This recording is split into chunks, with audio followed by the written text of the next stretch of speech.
Ulum ini hadirin mulia. Dan insya Allah sudah melahirkan ribuan orang lunas utang dan bebas riba.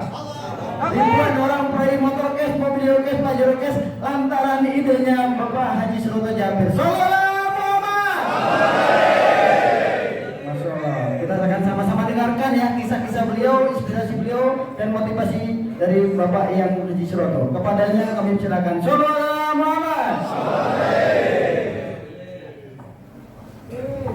Gemetar jadinya saya. Bismillah. Assalamualaikum warahmatullahi wabarakatuh. Waalaikumsalam warahmatullahi wabarakatuh. Masya Allah, 3 hari digembleng sama para kiai, para ustadz. Keren, mantap. Amin. Takbir. Alhamdulillah wa syukurillah. Kita pada kesempatan kali ini masih bertahan di SLC yang begitu sangat panas membara. Betul? Kenapa? Karena semangat untuk menuju yaitu ridho ilahi. Amin. Salawat dan salam marilah saudaraku kita panjatkan kepada junjungan alam Nabi besar Muhammad, sehingga rahmatnya sampai kepada kita semua. Amin. Bapak-bapak yang dimuliakan Allah, perkenankan saya ingin sharing. Kalau bayar belum waktunya, ada belum, bukan kiai. Takut salah, betul tidak? Saya ingin sharing, saya ingin cerita perjalanan saya di dalam mengarungi perjalanan yaitu bersama PTPS yang dipimpin oleh Pak Haji Febrian. Ya silakan diteruskan, yang benar dapat hadiah. Mohon izin para ustadz, para kiai yang saya hormati, karena bisanya Eyang Suroto ini cuma cerita sampai sekarang ya ceritaan orang, betul tidak? Kan memang di bisnis kita itu siapa yang banyak cerita, insya Allah beliau akan sukses lebih cepat. Betul. Para guru, mohon maaf bila nanti ada kata yang kurang tepat, kurang berkenan, mohon dimaklumi. Ya, karena ya mohon maklum, latar belakangnya hanya S2 dan kuliahnya baru di ITB saja. Ya, tadi mohon dimaklumi. Saya ucapkan terima kasih kepada para santri. Wah, ini santri-santri yang keren-keren ini. Usianya tidak muda lagi kelihatan. Dan tamu undangan, mohon izin, mohon maaf, ya. Kalau dalam penyampaian nanti ada yang merasa wah nggak bagus ya, nggak penting nggak bagus bahasanya, yang penting bagus duitnya. Ya, mohon izin saya ucapkan terima kasih karena berkat bapak-bapak yang ganteng-ganteng inilah, ya kan, saya bisa menikmati kebahagiaan insya Allah dunia dan akhirat. Karena sesuatu yang dicetuskan, yang kita temukan, kalau tidak ada dukungan, apa fungsinya, betul tidak? Tapi karena kesolehan Bapak Ibu, para kiai, para ustadz yang bekerja sama, saling bahu-membahu, menyemangati munculnya SLC ini sampai sekarang, maka alhamdulillah sampai hari ini semakin waktu semakin besar. Takbir. Nah, maka bapak-bapak, Anda yang baru kenal saya, yang hari ini baru ikut SLC, Masya Allah, tepuk tangan di dalam hati. Ya iya. Takbir. Perkenalkan bagi sahabat saya yang baru, nama saya Suroto Jabir. Saya tinggalnya di Bandung. Bandung tahu Pak? Ini Bandung. Kalau dari logat kayaknya sih orang Jawa, betul tidak? Dari nama Suroto, padahal memang aslinya dari Malang. Malang Jawa juga ya Pak ya? Nah, di Malang, Jawa Timur Bapak Ibu, tahun 90 saya merantau ke Bandung karena saya di sana sekolah tidak naik-naik. Karena terlalu pinter, terlalu disayang sama guru, maka saya sekolah hanya di SMP kelas 2, nggak naik-naik 2 tahun. Keren kan? Nah, itulah sebutan tadi S2, SMP kelas 2. Iya. Jadi saya ini seperti Thomas Alva Edison ya. Sering mencoba sesuatu. Nah, saya di sekolah itu sering mencoba bolos terus. Karena sering bolos, saya nggak bisa ikut ujian. Karena tidak ada yang buat bayar semester ya. Nah, saya nggak pernah ujian. Jadi begitu semester akhir mau naik kelas, nggak bisa ujian. Akhirnya saya nggak naik kelas. Besoknya sama guru biasa. Dicoba lagi toh, sekali lagi 1 tahun lagi saya coba lagi. Ternyata nggak naik kelas lagi. Karena nggak ikut ujian. Karena begitu ujian, untuk bayar sekolahnya tidak punya duit. Maka saya terpaksa tidak ujian. Beda dengan orang tua zaman now, betul nggak? Nggak punya duit, tinggal laporan ke gurunya. Akhirnya bisa ikut ujian. Kalau bapak saya dulu nggak sekolah sakarmu, nggak sekolah saka, inilah hasilnya. Keren kan? Nah, karena saya sekolah nggak tamat, maka saya putuskan, saya mencari langkah lebih tinggi lagi. Karena target kecil nggak nyampe, targetnya harus lebih besar. Akhirnya saya merantau ke Bandung. Karena di Bandung katanya ada ITB. Tahu ITB-nya Pak? Institut Teknologi Bakso. Nah, saya kuliah di ITB tahun 90, alhamdulillah 6 bulan saya lulus. Soalnya kan 6 tahun kuliah ya di ekonomi ya. Saya di ekonomi itu 6 bulan. Jadi 6 bulan saya ikut jualan bakso sama paman saya. Iya kan? Ya, paman saya 6 bulan, saya jadi anak buah itu kurang cocok, atau saya jadi bos. Jadi dengan segala keterpaksaan saya nekat. Yang penting kalau saya bisa ngontrak, saya ngontrak. Gak bisa ngontrak, saya mau tidur di masjid. Yang penting masih bisa bikin bakso. Itulah tekadnya sang maestro Suroto Javi. Iya, jangan cemen-cemen kayak sampean. Ya kan? Lah, kita kata saya lahir dari dulu. Jadi orangnya rada bandel, ya kan? Nedek kalau orang Sunda, kalau orang Jawa itu bonek. Bondo, iya, mereka. Akhirnya dari 6 bulan itulah saya berjalan bisnis usaha bakso dari mulai gerobak 1 sampai lebih dari 100 gerobak. Mantap kan? Iya, karena karena ternyata tukang bakso itu bukan impian saya, Bapak Ibu. Bukan cita-cita saya. Cita-cita saya itu jadi tentara, cita-citanya. Ternyata jadinya tentara Pak. Gak apa-apa, betul tidak? Saya bertanya nih kepada saudaraku yang di sini. Emang masuk PTB cita-cita? Enggak kan? Sekarang jadi pekerjaan saat ini yang bapak-bapak tekuni, apalah cita-cita? Bukan juga kan? Ada yang cita-cita jadi guru, ternyata jadi murid terus sampai sekarang. Ya kan? Ada yang cita-cita jadi dokter sampai sekarang? Jadi pasien, betul? Ya, tidak masalah. Karena semua itu adalah skenario Allah. Urip sakdremo ngelakoni. Apa tuh? Betul? Artinya apa? Lu nggak ngerti ya? Hanya ngejalanin. Saya juga nggak ngerti. Jadi hidup ini tinggal menjalankan, bapak-bapak. Betul?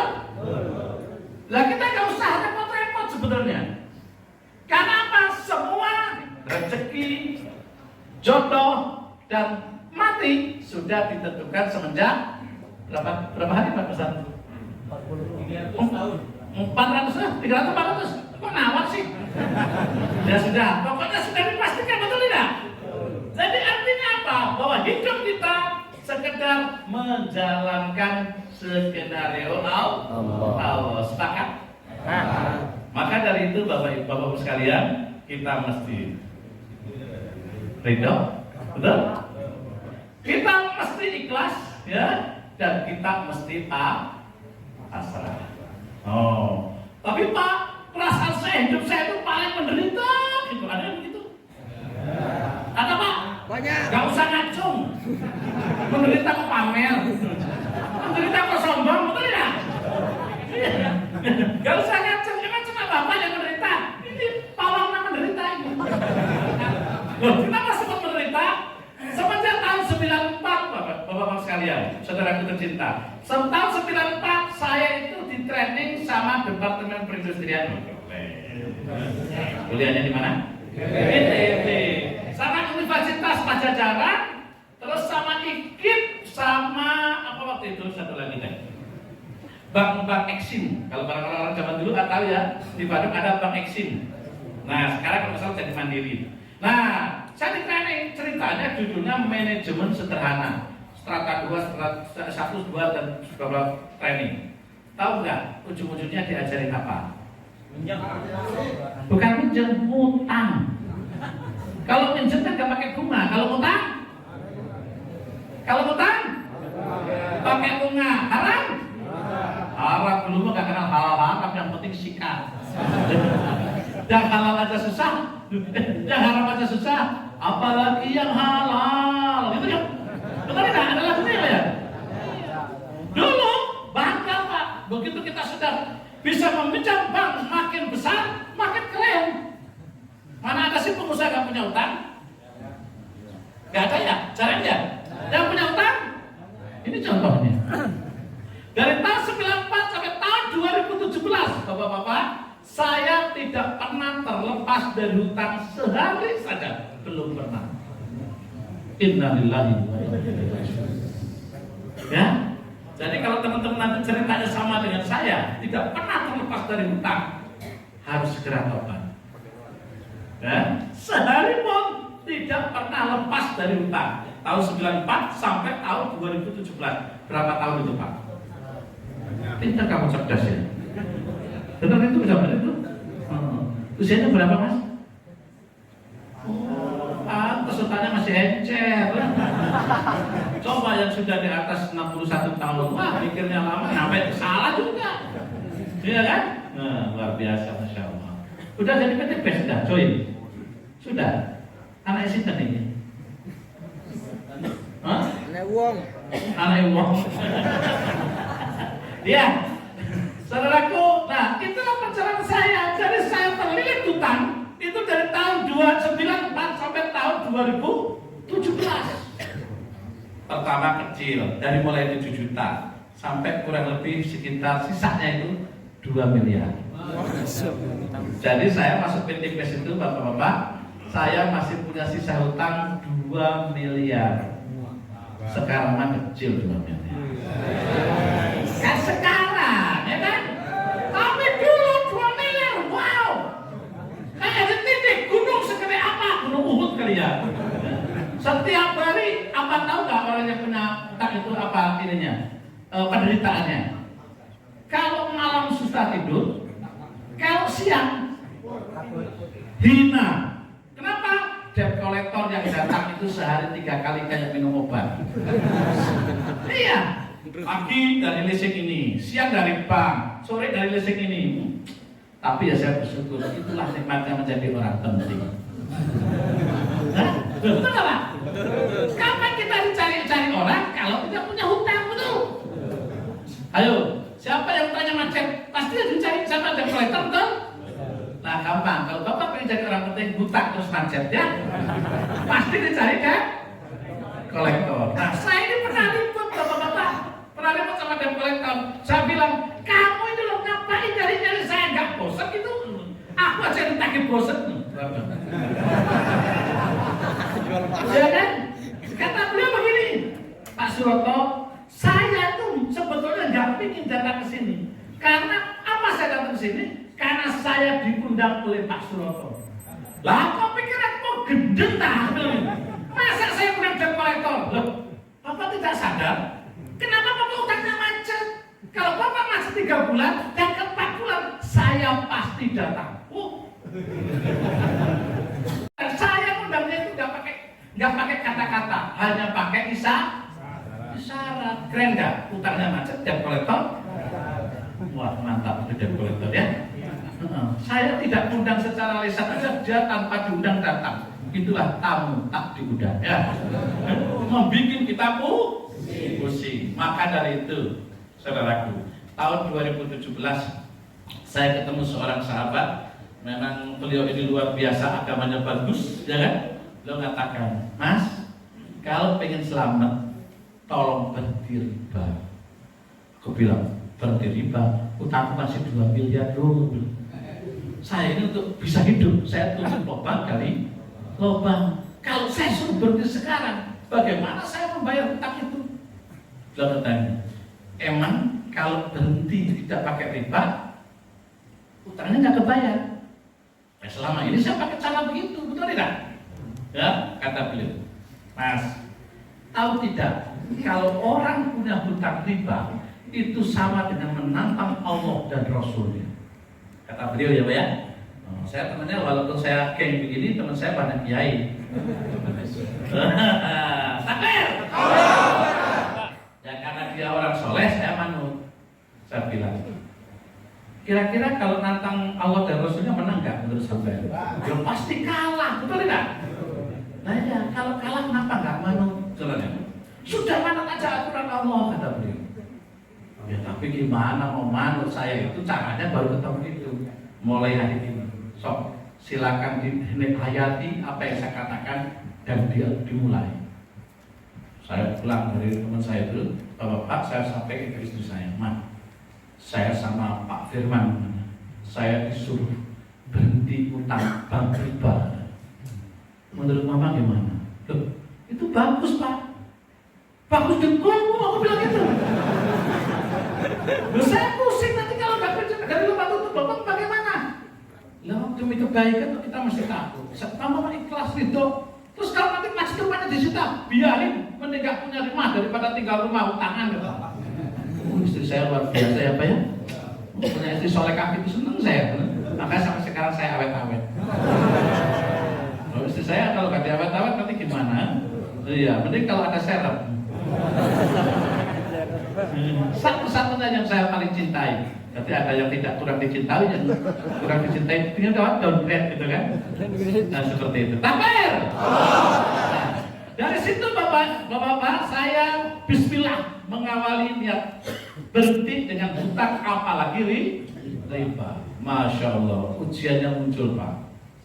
Ya saya sudah mohon pada Allah, sholat malam, belajar gitu kan. Saya ingin berhenti tidak ngutang riba. Hari kedua setelah saya akad no riba no hutang, apa yang terjadi? Motor saya Pak, tinggal satu-satunya warnanya biru putih, mereknya BIT, utangan Pak, namanya pun sudah dipalsukan, dicolong maling Pak. Di depan mata saya lagi nyolongnya, disopan banget itu malingnya, lengkeng gitu loh ya. Kalau memang saya pas subuh-subuh itu, istri saya bangun subuh, ada apa namanya? Orang pakai helm di perapatan rumah saya itu agak jauh gitu, dan kurang lebih di luar masjid gitu. Biasanya Ustadz Ridwan nggak ada ini ya. Biasanya Ustadz Ridwan itu kalau tamu itu subuh-subuh pakai helm merah. Dia bilang bangunin saya, Pak, orang itu di rumah ada apa? Orang pakai helm merah tuh. Oh, paling Ustadz Ridwan maksud.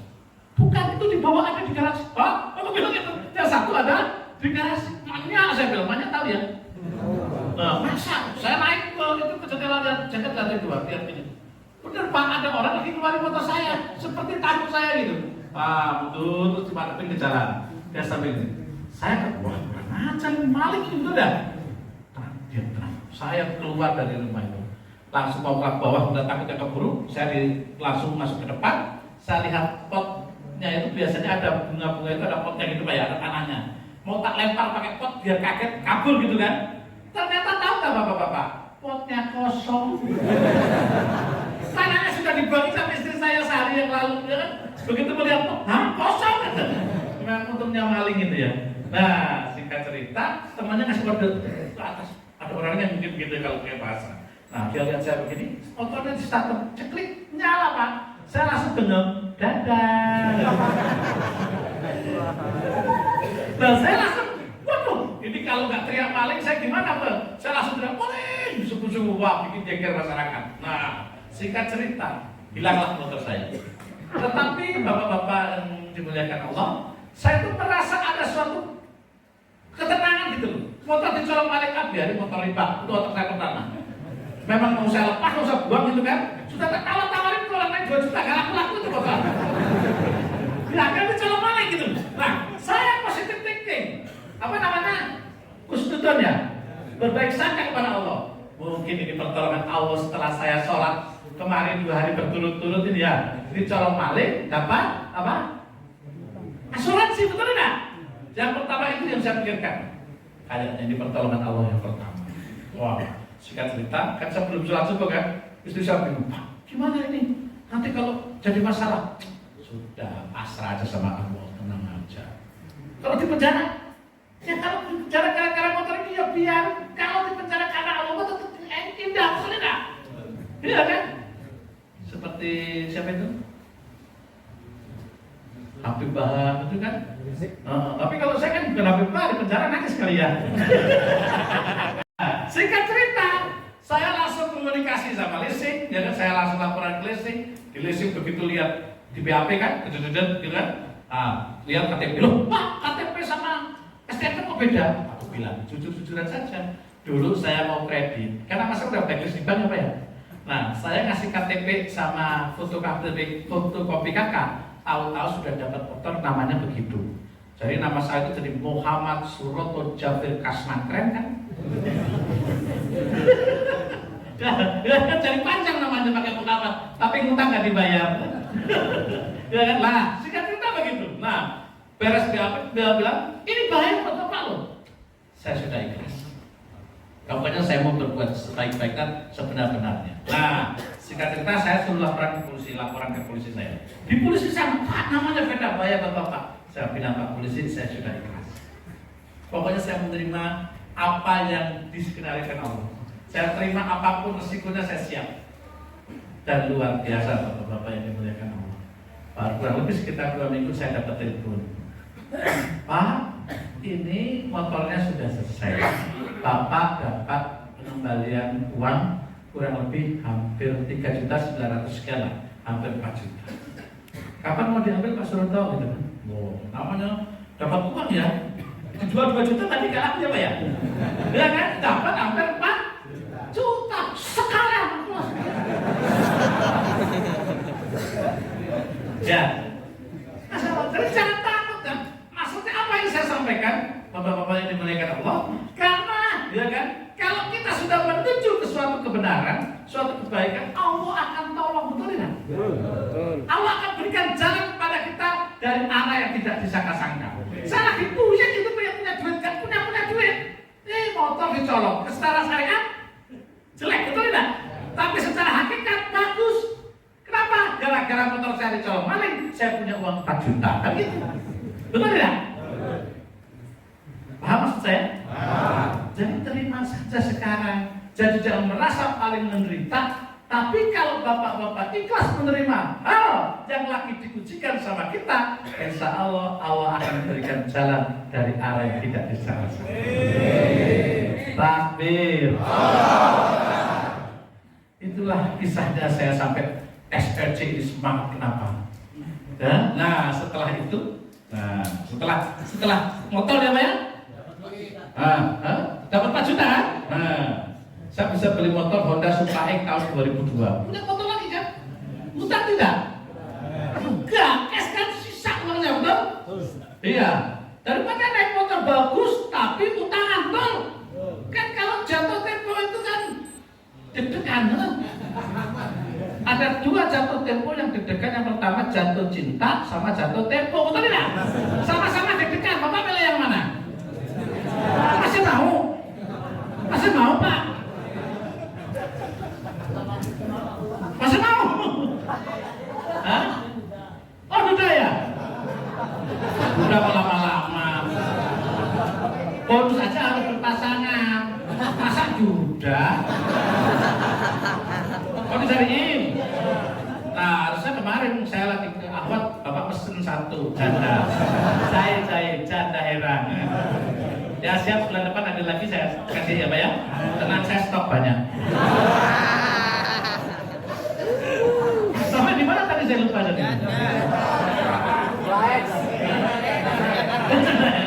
Motor. Ya, bukan motor baru beli. Mau mana bisa? Uang 4 juta beli motor baru, motor second tahun 2002 Supra X. Saya itu kan sering boncengan sama janda.